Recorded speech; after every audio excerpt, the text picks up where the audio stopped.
ভূমিহীনদের বন্দোবস্ত বাতিল করে বরগুনায় ১৫৭ একর খাস জমি একটি বেসরকারি বিদ্যুৎ কেন্দ্রকে বরাদ্দ দেওয়া হয়েছে। কৃষি জমি হলেও অকৃষি জমি দেখিয়ে গত বছরে বরাদ্দ দেয় ভূমি মন্ত্রণালয়। প্রশাসন বলছে বিষয়টি খতিয়ে দেখা হবে। প্রিয় নম্বর সেট করে বিকাশে সেন্ড মানি করুন ফ্রি। ১৯৬০ সাল থেকে ২০১৩ সাল পর্যন্ত বিভিন্ন সময় তালতলী উপজেলার খোট্টার এলাকায় ৮২টি ভূমিহীন পরিবারকে ১৫৭ একর কৃষি খাস জমি বন্দোবস্ত দেয় সরকার। গত বছরের ২০ জুলাই বন্দোবস্ত বাতিল হয়। এক মাস পর ৩১ আগস্ট ৩০৭ মেগাওয়াট বিদ্যুৎ কেন্দ্র নির্মাণের জন্য বেসরকারি প্রতিষ্ঠান বরিশাল ইলেকট্রিক পাওয়ার কোম্পানিকে দীর্ঘমেয়াদী বন্দোবস্ত দেয়া হয়। সহায় সম্বল হারিয়ে ওইসব পরিবার এখন দিশেহারা। থাকমো কোথায়, এক আল্লাহ ছাড়া কেউ কেউ না। সরকার তো ভূমি খেয়ে লইছিল গরিবের জন্য, হ্যাঁ তোর লইছে।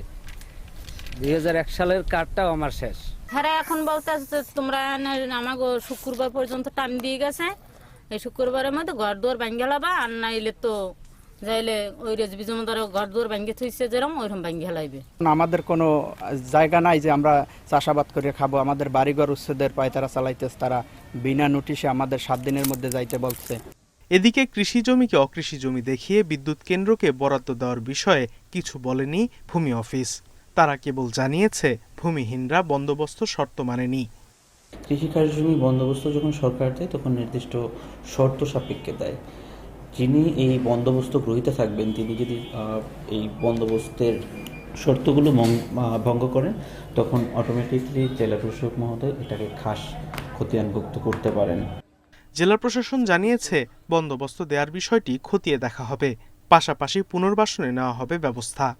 কিছু বিষয় হয়তো থাকতে পারে, সেগুলো হয়তো আমরা খতিয়ে দেখছি যে এই বন্দোবস্তগুলো আসলে প্রপারলি দেওয়া হচ্ছে কিনা, এটা একটা বিষয়। এই বন্দোবস্ত যদি প্রপারলি দেওয়া হয়ে না থাকে আর যদি কোনো মামলা চলমান থাকে, সেক্ষেত্রে মামলা নিষ্পত্তি হওয়ার পর হয়তো আমরা প্রয়োজনীয় ব্যবস্থা গ্রহণ করতে পারবো।